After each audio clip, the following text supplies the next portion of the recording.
आपके study free channel पर, ठीक है, फ्री स्टडी चैनल पर। जैसे कि आपको पता है मैं पिछले साल के जो लखनऊ मेट्रो के प्रीवियस ईयर के क्वेश्चन पेपर करा रहा हूँ, मगर जो यूपीपीसीएल के हैं इसके पेपर भी काफ़ी नज़दीक आ रहे हैं, तो इसके भी मैं प्रीवियस ईयर के क्वेश्चन इस तरीके से कराऊंगा जिससे बाहर आपका कोई भी क्वेश्चन नहीं छूटने वाला, ठीक है।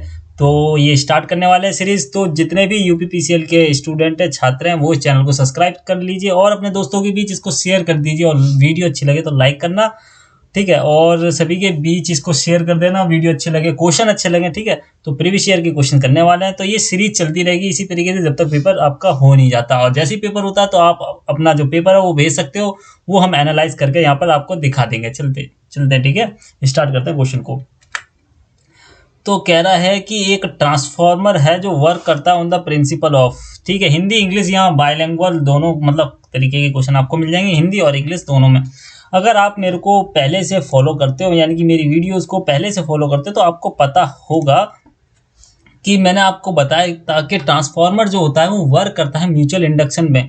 म्यूचुअल इंडक्शन का अगर मैं बात बताऊं तो किस तरीके से क्या होता है, पहले मैं ट्रांसफार्मर आपको बना के दिखाता हूँ, फिर म्यूचुअल इंडक्शन का आपको उसमें मतलब बताऊंगा, ठीक है। ये हमारा एक इंडक्टर हो गया, ठीक है, कुछ इस तरीके से एक इंडक्टर यहाँ पर होगा और एक इंडक्टर यहाँ पर होगा, ठीक है। दोनों के अंदर इंडक्टर होगा। जब हम इसके अंदर एसी करंट यानी कि एसी सप्लाई, अल्टरनेटिव करंट देंगे, एसी सप्लाई जब हम एक वाइंडिंग के अंदर देंगे, ठीक है, इसके अंदर मैग्नेटिक फील्ड जनरेट होगा, जिसमें से मैग्नेटिक फ्लक्स जनरेट होगा जो कि लिंक करेगा दूसरी वाइंडिंग में। कुछ इस तरीके से करता है,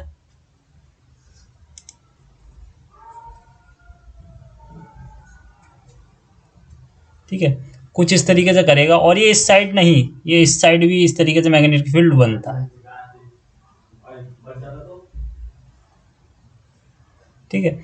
और ये इस साइड में मैग्नेटिक फील्ड करेगा, बनेगा जो। और ये लिंकिंग मैग्नेटिक फील्ड को जो ये इसकी तरंगे हैं, ये इसके अंदर जाएंगी यहाँ पर, ठीक है। जैसे इस अंदर इस कॉइल के अंदर जाएंगी तो यहाँ पर एक ईएमएफ यानी कि इलेक्ट्रोमोटिव फोर्स जनरेट होता है, और जो इलेक्ट्रोमोटिव फोर्स जनरेट होगा उसको ही हम वोल्टेज और करंट कह देंगे, ठीक है, जो हमारी बिजली एक तरीके से उत्पन्न होगी। और ये सारा जो प्रोसेस होता है उसको कहते हैं म्यूचुअल इंडक्शन, यानी कि दो हमारे इंडक्टर होते हैं। एक इंडक्टर ये हुआ हमारा, और एक इंडक्टर ये हुआ, और एक इंडक्टर हमारा ये हुआ, ठीक है। म्यूचुअल इंडक्शन इसको कहा जाता है। तो ये प्रोसेस कौन सा हो गया हमारा, म्यूचुअल इंडक्शन पर जो हमारा ट्रांसफार्मर है वो वर्क करता है। तो मैंने बता दिया किस तरीके से वर्क करता है, किस तरीके से दो कॉइलें होती हैं।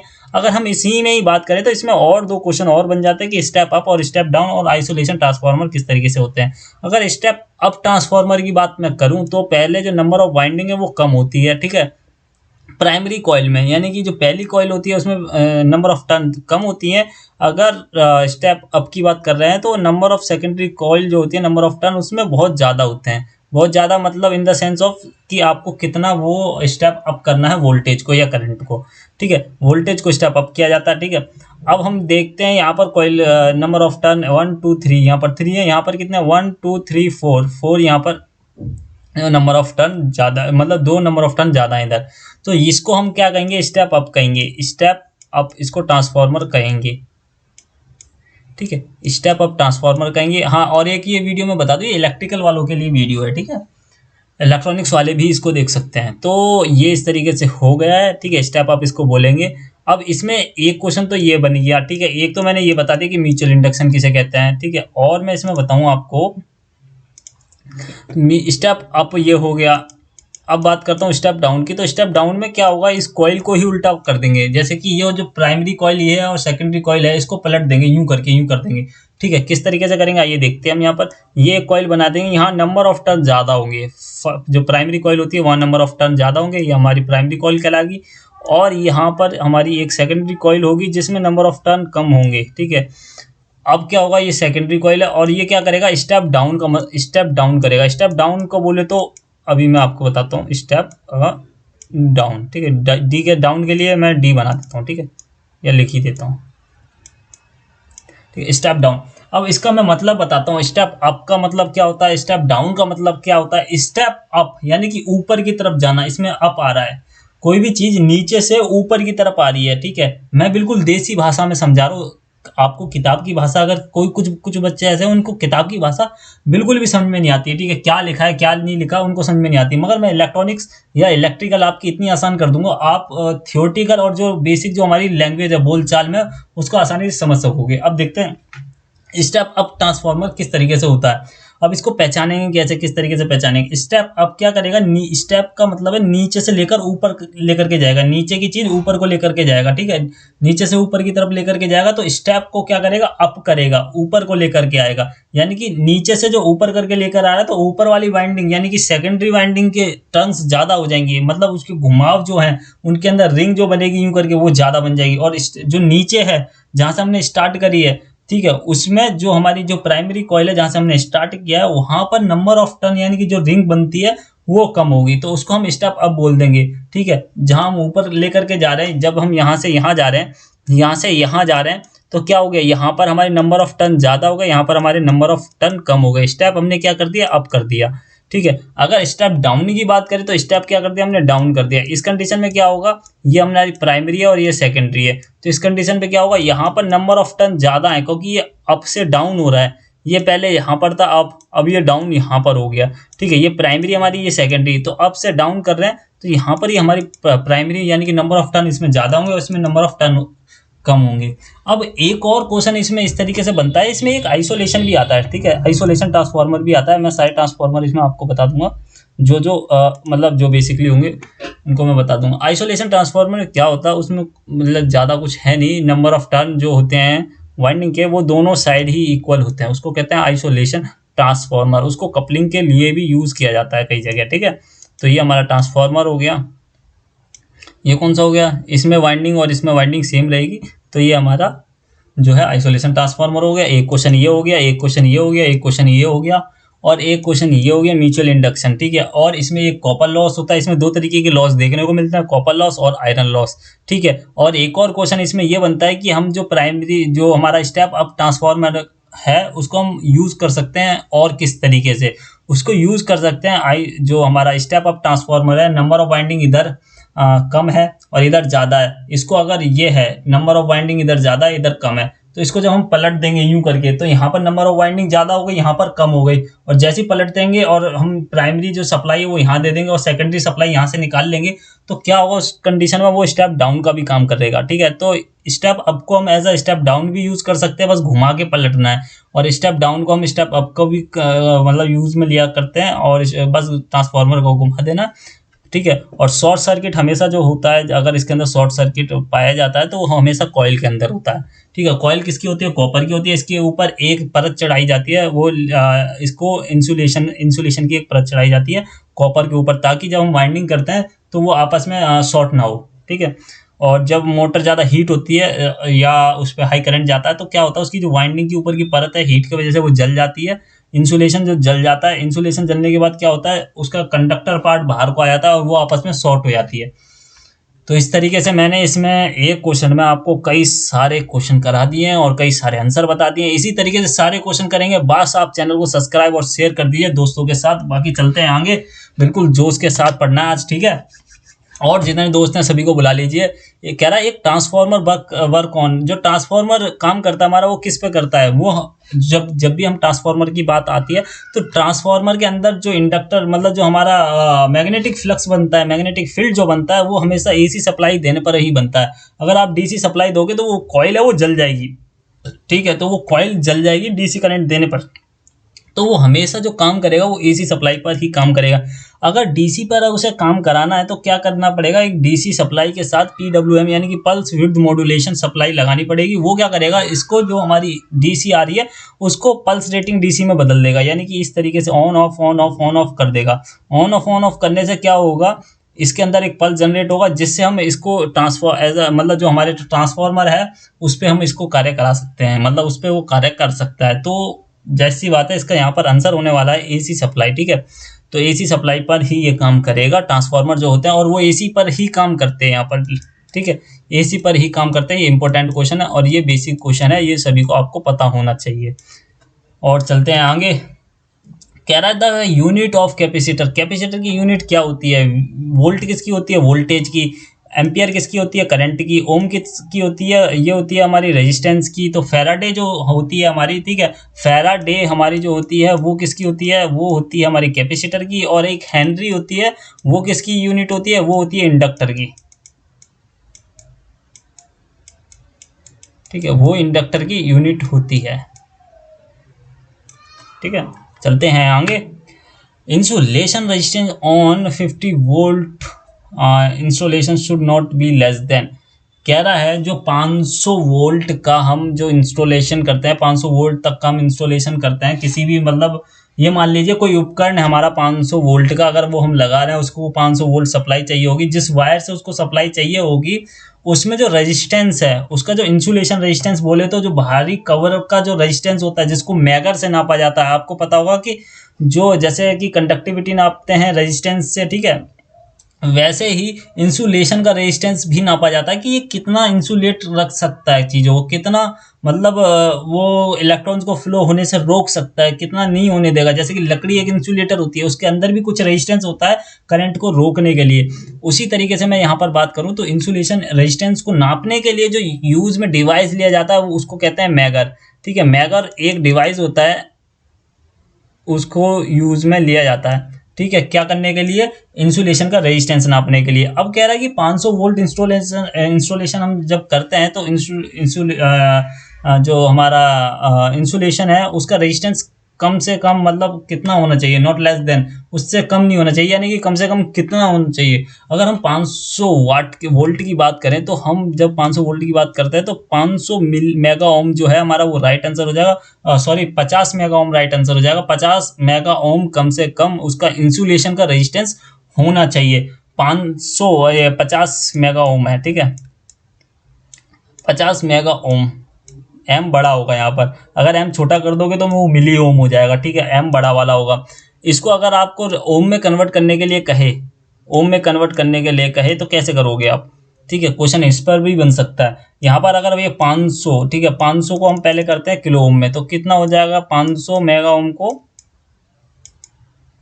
किलो ओम में करेंगे, ठीक है, तो कितना हो जाएगा, 500 तो लगाएंगे, 3 जीरो और लगा देंगे, ठीक है, और यहाँ पर किलो और ओम लगा देंगे, ठीक है। अब इसको जब हम कन्वर्ट करेंगे तो फिर 3 जीरो और लगा देंगे, यानी कि 50 तो लिखते रहेंगे जो 50 लिखा था, और फिर जो 3 जीरो लगी थी वो तो हम लगाएंगे ही लगाएंगे, और फिर इसमें 3 जीरो और लगाएंगे के को हटाने के लिए, तो 3 जीरो और आ गई यहाँ पर, ये हमने के को हटा दिया और ये यहाँ पर ओम आ गया। तो इस तरीके से भी लिख सकते हैं आप, ठीक है, और इस तरीके से भी लिख सकते हैं आप, दोनों तरीके से पेपर में आ सकता है, ठीक है।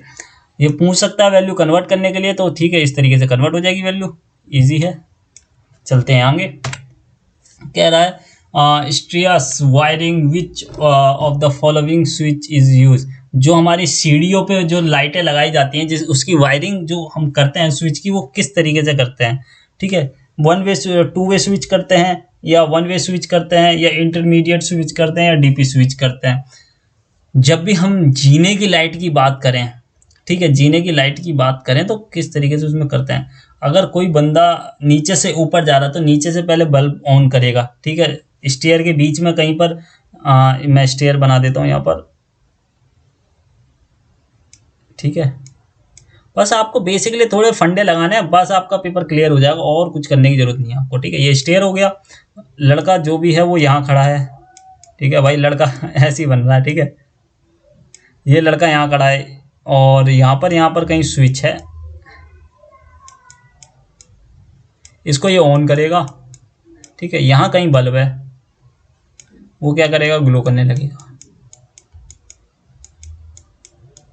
अब ये चढ़ के जब यहाँ पर पहुँच जाएगा, जब यहाँ पर पहुँच गया, अब इसको लाइट ये बंद करनी है, अब ये वापस नीचे तो नहीं आएगा, ठीक है, तो इसके लिए एक ये यहाँ पर स्विच, एक स्विच यहाँ पर लगेगा, जो कि क्या करेगा, अगर यहाँ पर ऑन होगा तो यहाँ पर ऑफ कर देगा, अगर ऊपर से बंदा आ रहा है तो यहाँ से ऑन कर देगा, तो नीचे जाने के बाद फिर उस बटन से ऑफ कर सकता है। तो इसको जो कहते हैं वो 2 वे स्विच कहते हैं, ठीक है, ये 2 वे स्विच होता है, जो कि हमारा जो 2 वे स्विच जो वायरिंग होती है उससे क्या करते हैं, हम नीचे से भी कंट्रोल कर सकते हैं, ऊपर से भी कंट्रोल कर सकते हैं, ठीक है, उसमें कोई इशू नहीं होता। अगर बंदा यहाँ से आ रहा है तो यहाँ से लाइट ऑन करेगा, नीचे आएगा और यहाँ से ऑफ कर देगा, ठीक है, तो दोनों तरीके से काम कर सकता है, तो 2 वे स्विच होता है ये। कह रहा है in a ceiling fan when we switch on run at slow speed in the same direction it can be conclude that. कह रहा है कि अगर सीलिंग में जो हमारे लटकने वाले फैन होते हैं, जो हमारे ऊपर लटक मतलब छज्जे पे, और जैसे आपने देखा होगा कमरे के ऊपर जो फैन लगे रहते हैं, अगर वो स्विच ऑन है उनका और रन करते हैं, चलते हैं वो स्लो स्पीड पे, अगर वो स्लो स्पीड पे चलते हैं, सेम डायरेक्शन पर चलते हैं, मतलब जैसे पहले चल रहे थे वैसे ही चलते हैं, मगर वो स्लो चलते हैं, तो उस कंडीशन में उसको मतलब क्या उसमें कमी रही होगी, क्या कमी की वजह से वो स्लो चल रहा होगा। आपने देखा होता है कि आप ठंडों में पंखा बंद रहता है, गर्मियों में अगर आप पंखा चलाते हो, कभी भी स्टार्ट करते हो, तो या तो पंखा धीमे धीमे चलता है, या तो किसी का सही होता है तो सही चलता है। अगर धीमे धीमे चलता है तो उस कंडीशन में क्या फॉल्ट रहता है उसके अंदर, किसी किसी को तो ये फॉल्ट पता होगा, क्योंकि ये कॉमन सेंस मतलब बेसिक जो आप देख सकते हो, ये बेसिक कमी है जो कि हर घर में मिलती है, ठीक है।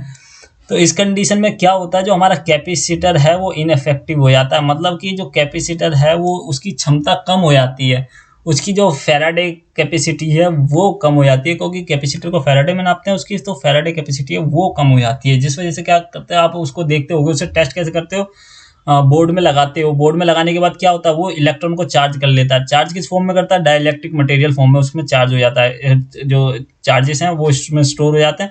फिर क्या करते हैं, हम आपस में शॉर्ट करते हैं, ठीक है। अब शॉर्ट करने से पहले उसको क्या कहा जाता है, उसको हम एक टेम्परेरी वोल्टेज स्टोरेज भी कहते हैं, ठीक है। ये भी आपसे पेपर में पूछा जाएगा और पूछा भी गया है कि उसको टेम्परेरी वोल्टेज सोर्स भी कहा जाता है, जब उसे हम चार्ज कर लेते हैं, ठीक है। फिर उसको शॉर्ट जब हम करते हैं आपस में, जब उसको शॉर्ट करेंगे तो क्या होता है, उसके अंदर से एक मतलब आवाज़ आती है, तेज तेज की आवाज़ आएगी। वो डिपेंड करता है कि उसका जो कैपेसिटी है वो घटी है या मतलब ख़त्म ही हो गया है बिल्कुल। अगर घटी होगी जो स्पार्क है वो काफ़ी धीमे आएगा, अगर बिल्कुल ख़त्म हो गया होगा तो उसके अंदर स्पार्क आएगा ही नहीं, ठीक है। और जाहिर सी बात है, अगर हम जब फ़ैन यूज़ काफ़ी दिनों से लगा हुआ है तो वो जो स्पार्क होता है वो काफ़ी स्लो आता है, जिस वजह से क्या होता है, उसकी जो फैराडे लॉ कह रहा हूँ मैं, फैराडे क्षमता है क्या कैपेसिटेंस की, वो कम हो जाती है, ठीक है। तो उस कंडीशन में वो इनफेक्टिव हो जाता है, मतलब वो कार्य पूरी तरीके से नहीं कर पाता, ठीक है। चलते हैं नेक्स्ट क्वेश्चन पर। कह रहा है which motor would you select for vacuums cleaner. अब मैं बताऊं वैक्यूम क्लीनर के लिए कौन सी मोटर यूज़ करता है, ठीक है। वैक्यूम क्लीनर हो गई आपकी वॉशिंग मशीन हो गई, ठीक है, वॉशिंग मशीन, वैक्यूम क्लीनर, और आपकी मिक्सी हो गई। ये घरों में जिस तरीके की मोटर आती हैं, जैसे मट्ठा फेरने की मशीन आती है, उन सभी में क्या होता है, उन सभी में दो वाइंडिंग एक होती है उसके अंदर, ठीक है। एक तो कंपैरेटर होता है जिसमें बुश लगे रहते हैं, ठीक है। और जब भी आपको डीसी मोटर पहचाननी हो तो उसमें क्या होता है, कंपैरेटर के अंदर जो कंपैरेटर होता है हमारा, उसके अंदर बुश लगे रहते हैं, ये कार्बन के बुश होते हैं। ये भी पेपर में पूछा गया है कि बुश किसके होते हैं, वो कार्बन के बने हुए होते हैं, ठीक है। ये हमारा कंपैरेटर हो गया, और यहाँ पर ये छोटे छोटे छोटे छोटे यहाँ पर ये जो हमारे टर्मिनल होंगे, जो कि हमारे इससे टच होते हैं, ठीक है, जिससे हमारी जो मोटर है वो घूमती है। अब क्या होता है, ये डीसी मोटर तो होती है क्योंकि इसमें कार्बन लगे हुए हैं ये, ठीक है, मगर इसमें एक एक्सटर्नल और वो होती है, यहाँ पर एक वाइंडिंग होती है, ठीक है। और वाइंडिंग यहाँ पर होगी, यहाँ पर होगी, अब डिपेंड करता है वो मोटर किस तरीके की, तो उस तरीके की यहाँ पर वाइंडिंग होती है। और वाइंडिंग के लिए भी अलग से एक कनेक्शन जाते हैं, यहाँ से एक अलग से वाइंडिंग के लिए भी एक अलग से कनेक्शन जाते हैं, ठीक है। मोटर के लिए तो जा ही रहे हैं, डीसी मोटर के लिए यहाँ पर क्या लगा हुआ, एक डायोड लगा के वो सप्लाई दे देते हैं, जिससे क्या होता है, इसकी स्पीड कम हो जाती है। और जब हम दूसरा बटन दबाते हैं, आपने मिक्सी में देखेंगे 2 बटन होते हैं, स्पीड 1 और स्पीड 2। जब हम स्पीड 1 दबाते हैं तो क्या करता है, वो एक डायोड लगा रहता है, वो डायोड क्या करता है, उसकी फ्रिक्वेंसी घटा देता है, ठीक है, फ्रिक्वेंसी घटा देता है, मोटर की स्पीड भी घट जाती है। तो यहाँ पर ये डीसी पर काम करने लग जाता है तो इसकी स्पीड घट जाती है। अब जैसे आप दूसरा बटन दबाते हो तो आप देखते हो उसकी स्पीड तेज हो जाती है। तो ये तेज किस हिसाब से होगी, तेज जैसे आप दूसरा बटन दबाते हो तो वो डायरेक्ट बाईपास करते हुए यहाँ पर एसी पर काम करने लग जाता है। जैसे ही एसी पर काम करेगा तो एसी की सप्लाई आपको पता है कि घर में कितनी हर्ट्ज आती है, फ्रीक्वेंसी कितनी हर्ट्ज होती है, 50 हर्ट्ज होती है, तो वो 50 हर्ट्ज पर काम करने लग जाता है। जैसे हम डायोड लगा देते हैं 25 हर्ट्ज पर काम करने लग जाता है, ठीक है। तो इस तरीके से स्पीड ये कम और ज़्यादा होती है। ये मैंने आपको पूरा बता दिया। अब ये जो दोनों ही इसमें यूज़ हो रहे हैं, एक तो हमारा ये क्या कहते हैं डीसी पर भी काम हो रहा है और हमारा ये एसी पर भी काम हो रहा है, ठीक है। तो यूनिवर्सल जो मोटर होती है वो दोनों पे ही काम करती है, एसी और डीसी दोनों पर ही काम करती है, वो इस तरीके की मोटर होती है। और ये मोटर आपको वॉशिंग मशीन, ठीक है, अब पता नहीं मेरे को आता कि नहीं आता, पहले आता था, वॉशिंग मशीन में भी होती थी, ठीक है। और वैक्यूम क्लीनर, आपकी मिक्सी हो गई और जूसर मशीन हो गई, काफ़ी तरीके की मशीनें आती हैं, उनमें जो घरों में जो यूज़ की जाती है उनमें यूनिवर्सल मोटर अधिकतर देखने को मिलती है। चलते हैं नेक्स्ट क्वेश्चन पर। एक ceiling fan of 400 mm sweep will have motor rating, ठीक है। अगर हम बात करें सीलिंग फैन की, सीलिंग फैन का जो 40 mm का स्वीप है, ठीक है, इसको कहेंगे 1400, हाँ 1400 मिलीमीटर स्वीप के छत के पंखों में मीटर की रेटिंग होगी, ठीक है। पंखों की मीटर की रेटिंग क्या होती है, उसमें होती है 120 से लेकर 180 वाट तक होती है, ये आपको याद करना पड़ेगा, ठीक है। अगर बात करें 62 क्वेश्चन की, मतलब ये उल्टा सीरीज चल रहा है, ठीक है। अगर single phase motor are commercially manufactured, जो सिंगल फेस मोटर होती है वो कमर्शियली कितने तक की मैन्युफैक्चर की जाती है, वो करी जाती है 2 हॉर्स पावर की। कितने की करी जाती है, 2 हॉर्स पावर की करी जाती है, ठीक है। अब चलते हैं आगे। कह रहा था motor use in juice should refrigerator, जो रेफ्रिजरेटर में जो हम यूज़ करते हैं मोटर, वो कौन सी मोटर होती है यहाँ पर, ठीक है। इसका आंसर आप मेरे को दोगे, क्योंकि कईयों को पता होगी रेफ्रिजरेटर के अंदर कौन सी मोटर यूज़ की जाती है। तो इसका आंसर आप मेरे को कमेंट बॉक्स में दोगे और कमेंट बॉक्स में ज़रूर देना, ठीक है। ये अगली बार मैं आपसे पूछूंगा कि आपने दिया कि नहीं दिया, ठीक है। और इसका आंसर आपको ज़रूर देना है एक बार।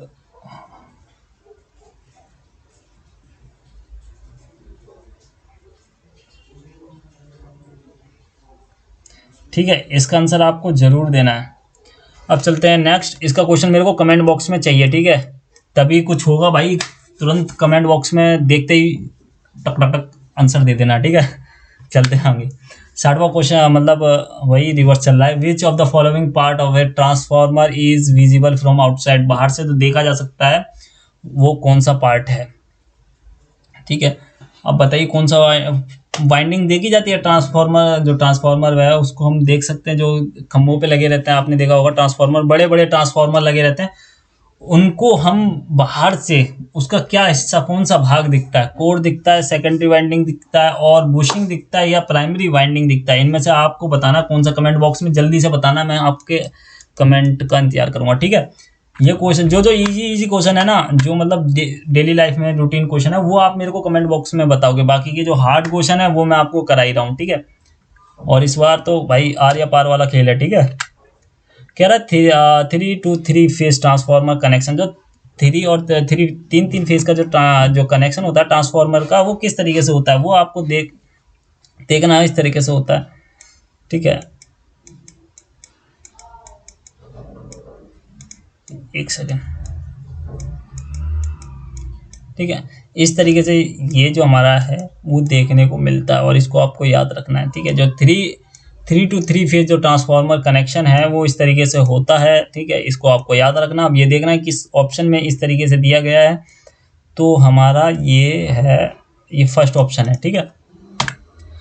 अब कह रहा है कि in are transformer the insulation resistance between the primary and secondary must भी कितना होना चाहिए। अगर प्राइमरी और सेकेंडरी जो हमारी वाइंडिंग की बात करें तो उसमें इंसुलेशन रेजिस्टेंस पूछ रहा है, इंसुलेशन रेजिस्टेंस, ठीक है। इंसुलेशन रेजिस्टेंस कितना होना चाहिए, उसमें इन्फिनिटी इंसुलेशन रेजिस्टेंस होगा ही, क्योंकि दोनों ही जो हमारे जो कॉइल होती हैं वो एक दूसरे से काफ़ी अलग होती हैं। यहाँ पर एक कॉइल यहाँ पर है तो दूसरी कॉइल यहाँ पर है, इसके बीच में तो भाई इन्फिनाइट जो इंसुलेशन रेजिस्टेंस है ना। तो ये तो कॉमन सेंस वाली बात है और ये डी आपका राइट आंसर हो जाएगा यहाँ पर। बाकी मैं ट्रांसफार्मर के बारे में बता दिया और जितना भी होगा वो मैं बताते जाऊंगा। और जो हमारे ट्रांसफार्मर की जो पावर है उसको नापी जाती है केवीए से, किलोवाट एम्पियर, ठीक है। कह रहा copper loss in a transformer acquire is, copper loss किस वजह से मतलब एक्वायर के, मतलब ट्रांसफार्मर में कॉपर हानियां निम्नलिखित में होती हैं, निम्नलिखित में से होती हैं, ठीक है। वाइंडिंग के अंदर होती है, बुशिंग के अंदर होती है, कोर के अंदर होती है, मेन वाइंडिंग के अंदर और मेन बॉडी के अंदर होती है। जो उसकी वाइंडिंग है उसके अंदर ही हमें ये जो लॉस है कॉपर लॉस वो देखने को मिलता है। किस में देखने को मिलता है? वाइंडिंग के अंदर इसको कॉपर लॉस जो हमें देखने को मिलता है। तो ये हमारा बी राइट आंसर हो गया। वाइंडिंग ही कॉपर की बनाई जाती है, तो इसलिए वाइंडिंग जो हमारी कॉपर की बनाई जाती है, तो कॉपर लॉस किसका होगा? वाइंडिंग का ही तो होगा। ठीक है, तो ये इस तरीके से आप पेपर में भी कॉमन सेंस है वो लगा सकते हो। कह रहा है which of the following is not the function of a transformer oil. Transformer oil का इसमें कौन सा फंक्शन नहीं है, ये आपको बताना है। यहाँ पर पहला ऑप्शन जो है वो कूलिंग द प्राइमरी कॉइल, पहली कॉइल होती है उसको ठंडा करने का काम करता है, या सेकेंडरी कॉइल को ठंडा काम करने का काम करता है, या प्रोविजनल एडिशनल इंसुलेशन, या अलग से एक इंसुलेशन देता है, या प्रोवाइडिंग करता है इंडक्टिव कपलिंग, या इंडक्टिव कपलिंग जो है वो प्रेरक युग्म प्रदान करना। ठीक है, क्या इसमें से करता है? भाई जो हमारा ट्रांसफार्मर ऑयल होता है वो तो किसका काम करता है? ये कूलिंग करेगा था प्राइमरी कॉइल को। ठीक है, सेकेंडरी कॉइल को भी इसमें क्या करेगा? ठंडा करेगा।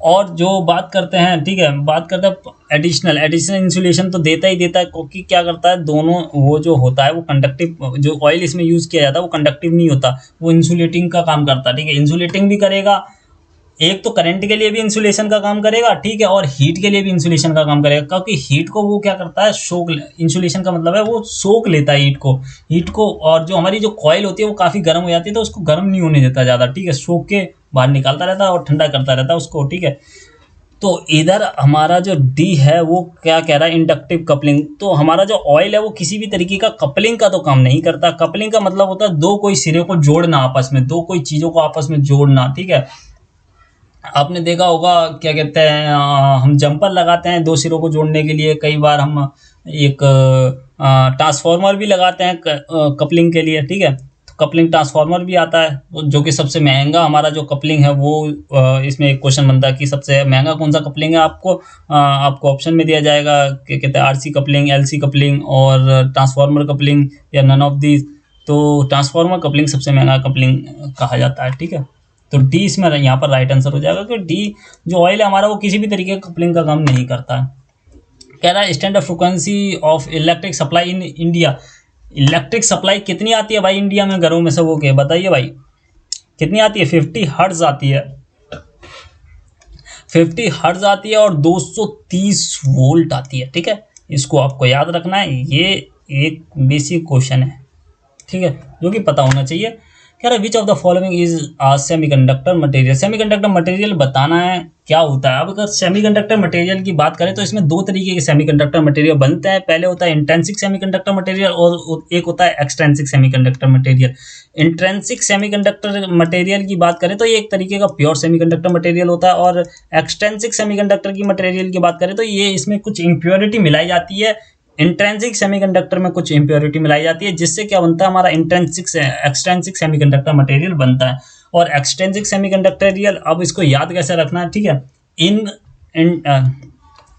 एक्सट्रीम से इंट्रिंसिक सेमीकंडक्टर मटेरियल में क्या होता है? बिल्कुल ये शुद्ध होता है। और कौन कौन सा सेमीकंडक्टर में? सिलिकॉन हो गया हमारा और जर्मेनियम होगा, दोनों ये हमारे जो है सेमीकंडक्टर मटेरियल है, और दोनों को ही काफ़ी यूज़ में लिया जाता है, मगर सिलिकॉन को काफ़ी ज़्यादा यूज़ में लिया जाता है इन कंपैरिजन टू जर्मेनियम। ठीक है, अब जब हम सिलिकॉन की बात करते हैं, इंट्रिंसिक और एक्सट्रिंसिक भी। ठीक है, जब इंट्रिंसिक सेमीकंडक्टर इसमें कुछ हम इम्प्योरिटी मिला देते हैं, जैसे हम इसमें कुछ इम्प्योरिटी मिलाएंगे वैसे ही एक्सट्रिंसिक सेमीकंडक्टर मटेरियल बन जाएगा। अब डिपेंड करता है हम किस तरीके की इसके अंदर इम्प्योरिटी मिलाते हैं। ठीक है, इम्प्योरिटी जो हमारी होनी चाहिए वो हमारी वैल्यूएबल होनी चाहिए, और वो हमारी मेजरेबल होनी चाहिए। मतलब हम अपनी तुलना के हिसाब से उसके अंदर जो है वो इम्प्योरिटी यानी कि अशुद्धता मिलाएं। ठीक है, ये शुद्ध होता है, इसमें अशुद्ध कुछ मिलाया जाता है, जिससे ये जो अशुद्ध सेमीकंडक्टर में जो मटेरियल है वो बन जाता है। अब इसमें दो तरीके के सेमीकंडक्टर मटेरियल बनते हैं, जिसमें एक होता है पी टाइप सेमीकंडक्टर मटेरियल, और एक होता है एन टाइप सेमीकंडक्टर मटेरियल। ठीक है, N type semiconductor material, P type semiconductor material और एन टाइप सेमीकंडक्टर मटेरियल, दो तरीके के सेमीकंडक्टर मटेरियल बनते हैं जब इसमें दो अलग अलग तरीके के हम जो है वो इम्प्योरिटी को मिलाते हैं, यानी कि अशुद्धता को मिलाते हैं इंट्रिंसिक सेमीकंडक्टर मटेरियल में। तो इससे आपको ये सीखने को मिलता है, दो सेमीकंडक्टर मटेरियल होते हैं, पहले तो इंट्रिंसिक और एक्सट्रिंसिक। इंट्रिंसिक में क्या होता है? कुछ इम्प्योरिटी मिलाते हैं जिससे एक्सट्रिंसिक बनता है। एक्सट्रिंसिक जब बनता है वो दो प्रकार का बनता है, पी टाइप और एन टाइप सेमीकंडक्टर मटेरियल बनता है। तो ये इतना आपको पता होना चाहिए। अगर हम सिलिकॉन की जो इलेक्ट्रॉन वोल्ट की बात करें तो सिलिकॉन की इलेक्ट्रॉन वोल्ट होती है 0.7 इलेक्ट्रॉन वोल्ट। अगर हम वहीं पर जर्मेनियम की बात करें तो जर्मेनियम की बात करते हैं, यहाँ पर मैं सिलिकॉन लिख देता हूँ। सिलिकॉन की होती है जो इलेक्ट्रॉन वोल्ट होता है वो 0.7 इलेक्ट्रॉन वोल्ट होता है। अगर वहीं जर्मेनियम की बात करूँ तो 0.3 इलेक्ट्रॉन वोल्ट होता है। ये भी आपको पता होना चाहिए, ये भी बेसिक क्वेश्चन है इसमें, ठीक है। तो ये इतनी बात आपको पता होनी चाहिए इन दोनों क्वेश्चनों में, मतलब इसी एक क्वेश्चन में, ठीक है। अब बात करते हैं सेमीकंडक्टर मटेरियल पूछा है इसमें से कौन सा, इसमें एक हमारा सिलिकॉन है जो कि सेमीकंडक्टर मटेरियल होता है। अब इसमें और भी तरीके के क्वेश्चन बन सकते हैं, बाकी की मैं ये बता चुका हूँ। और ये बन सकते हैं कि सेमीकंडक्टर मटेरियल रूम टेम्परेचर पे एज अ इंसुलेटर का काम करता है। जैसे इसको हम हीट बढ़ाते हैं, जैसे ये गर्म होता है या हीट बढ़ता है इसकी, तो क्या होता है इसके अंदर फ्लो ऑफ इलेक्ट्रॉन यानी कि करंट का प्रवाह है, ठीक है, इलेक्ट्रॉन का प्रवाह तेज होता जाता है, यानी कि इसका रेजिस्टेंस जो है हमारी प्रतिरोधक क्षमता वो कम होती जाती है। प्रतिरोधक क्षमता जितनी कम होती जाएगी और हमारा करंट फ्लो फिर उतना ही ज़्यादा होता जाता है। ये बेसिक फार्मूला है, किसका फार्मूला है, ये ओम्स लॉ का फार्मूला है, ठीक है। जितना रेजिस्टेंस कम होगा उतना ही ज़्यादा करंट बढ़ेगा, जितना करंट बढ़ेगा उतना ही रेजिस्टेंस घटता है, ठीक है।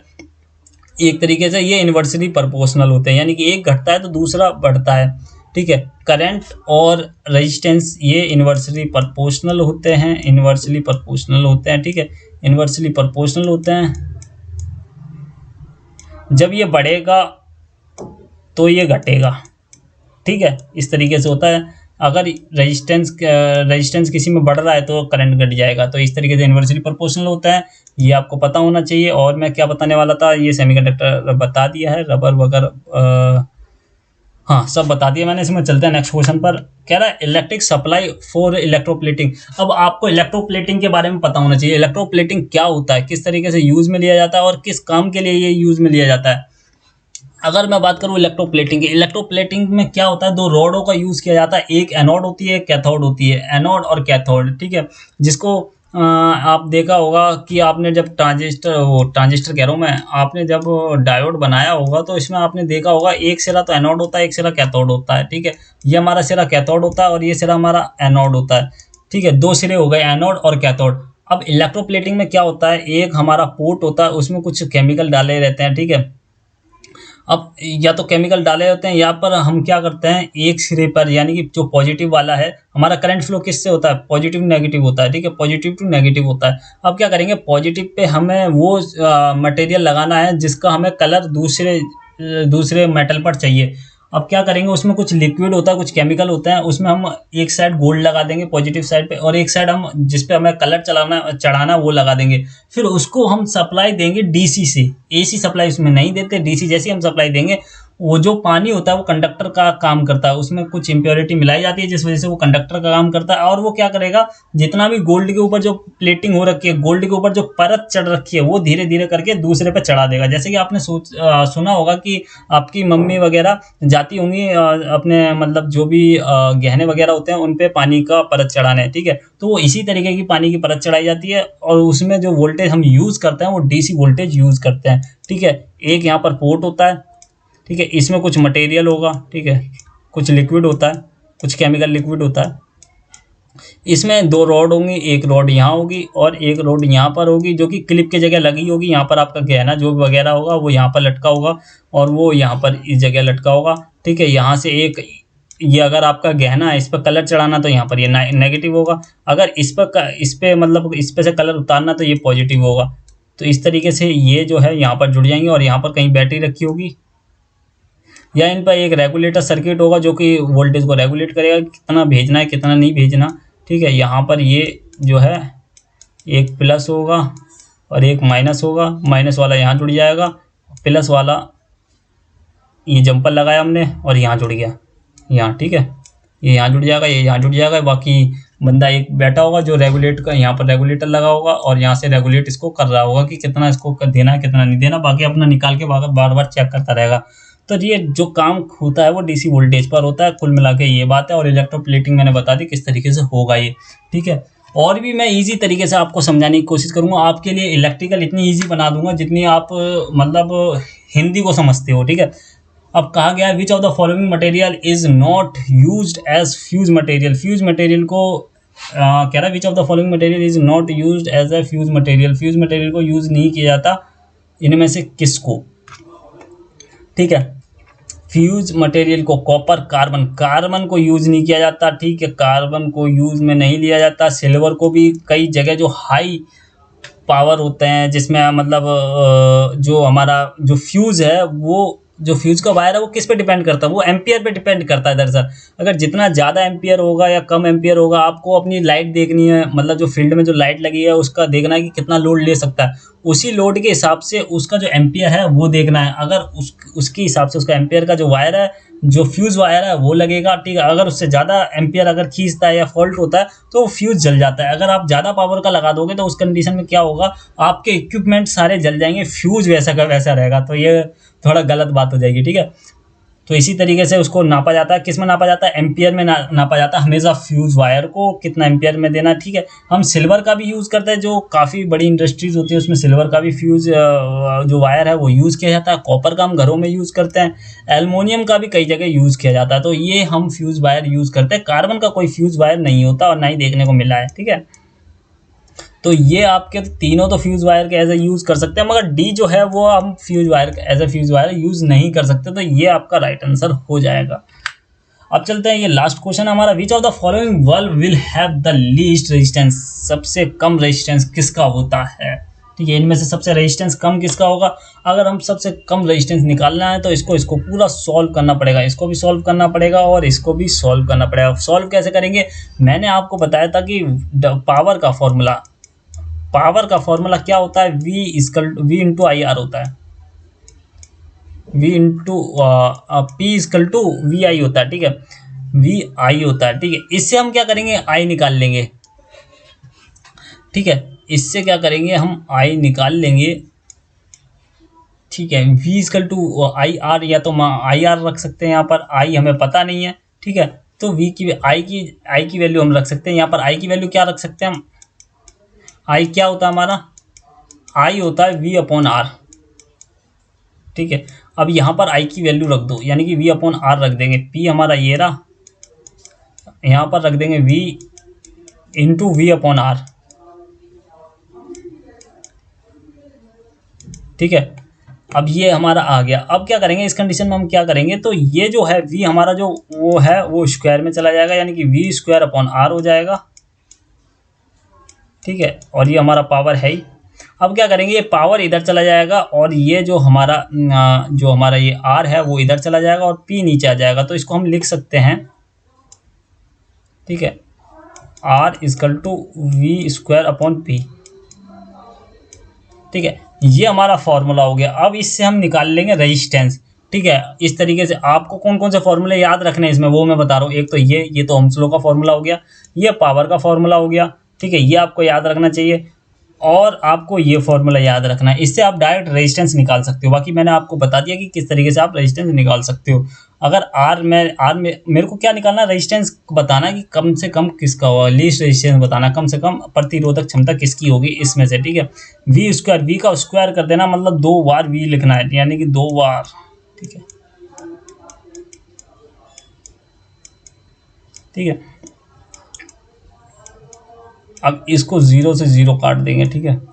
अब इसको काटना थोड़ा मुश्किल होगा कि पहले इसको काट देंगे 2 से काटेंगे तो यहाँ पर 3 आएगा, और यहाँ पर हम लिखना चाहें तो यहाँ पर ये 2 से काटते तो 1 1 1 1 0, ठीक है। और यहाँ पर आ जाएगा 2 2, ठीक है। अगर हम जब भी इसकी मल्टीप्लाई करेंगे तो कितना आएगा, ये काफ़ी लेंथी होने वाला है, काफ़ी लेंथी होने वाला है ये, ठीक है। अब इसकी बात करेंगे तो 22 और 22, यानी कि 242 और यहाँ पर 0 आ जाएगा, 242 और नीचे आ गया 3 से। अगर इसको डिवाइड करेंगे तब जाकर इसका जो पॉइंट आंसर आएगा वो आएगा। फिर भी हम देख लेते हैं, जब हम इसको डिवाइड करेंगे तो ये फिर 8 से जाएगा, फिर 8 से जाने के बाद यहाँ पर हम 2 नीचे उतारेंगे, फिर एक 0 लगाएंगे पॉइंट लगा के, ठीक है, पॉइंट लगा के 0 लगाएंगे, और फिर यानी कि पॉइंट के बाद की वैल्यू मत लिखो, 8 लेकर चलते हैं, फिर बाद में अगर हम देखेंगे तो देख लेंगे, ठीक है, क्या किस हिसाब से है। यहाँ पर 60 वाट था और यहाँ पर करें तो 100 वाट है, इसके लिए पेज और चाहिए होगा, ठीक है। इसको मैं नेक्स्ट क्लास में ही बताता हूँ, ठीक है, या तो मेरे को पेज इसमें मैंने स्लाइड लगाई नहीं है, ठीक है, कराऊंगा कहाँ, मेन दिक्कत यही है इसको। यही फॉर्मूला लगेगा, यहाँ 8 ओम आ गया ये, ठीक है, ये 8 ओम मैंने एक निकाल दिया, इसका निकाल दिया, ठीक है। आपको इसका निकालना है, इसका निकालोगे आप किस तरीके से, इसी तरीके से लिखोगे। मेरे को यहाँ जगह नहीं मिल रही ना, वरना मैं आपको करा देता। यहाँ पर ये आ जाएगा 100 आ जाएगा आपका यहाँ पर, ठीक है, क्योंकि वाट नीचे आएगा, पावर हमेशा वाट में आता है। फिर इसको दोबारा मल्टीप्लाई कर देनी है। अब इसमें क्या होगा, ये और ये और ये और ये दोनों कट गया है, 22 और 22 की मल्टीप्लाई करेंगे, यानी कि 4 और 4 यहाँ पर करेंगे तो कितना आ गया, 484 आ गया। इस तरीके से ये भी हो जाएगा, इस तरीके से ये भी कर देंगे, और ये आपको कर लेना है। फिर उस तरीके से आप टिक कर दोगे। आंसर आपका कौन सा जिसमें कम रेजिस्टेंस है वो आपका आंसर हो जाएगा। ये आप इसका आंसर मेरे को कमेंट बॉक्स में कर देना। मेरे पास जगह नहीं है यहाँ पर, मैंने एक और मेरे को स्लाइड जोड़नी थी जो कि मैंने नहीं जोड़ पाई, ठीक है। वीडियो देखने के लिए धन्यवाद। चैनल को सब्सक्राइब, शेयर, दोस्तों के साथ शेयर कीजिए, लाइक कीजिए। वीडियो पसंद आई हो और कुछ नया सीखने को मिला हो तो जरूर दोस्तों के साथ शेयर कीजिए, ठीक है। इसी तरीके कंटेंट आपके लिए लाता रहूँगा। यूपीपीसीएल इस बार होगा आपका क्लियर, क्योंकि जितनी भी हम कोशिश कर रहे हैं, हमारी टीम कोशिश कर रही है, आपको जितना बेहतर आपको नॉलेज दी जाए उतनी बेहतर देने को प्रयास कर रही है। और जितने भी प्रीवियस ईयर के क्वेश्चन हैं और बढ़िया तरीके से और अच्छी तरीके से उसको नॉलेज इनहेंस करने की आपके लिए कोशिश कर रही है। तो जुड़े रहिए चैनल के साथ, सब्सक्राइब करिए चैनल को, दोस्तों के साथ इसको शेयर करिए और वीडियो को करिए लाइक। मिलते हैं नेक्स्ट क्लास में, ठीक है। नेक्स्ट क्लास यानी कि कल आएगी, और बस लुत्फ उठाइए यूपीपीसीएल का, और ध्यान से, मेहनत से और लगन से अपने जो यूपीपीसीएल किया उसकी पढ़ाई कीजिए, ठीक है।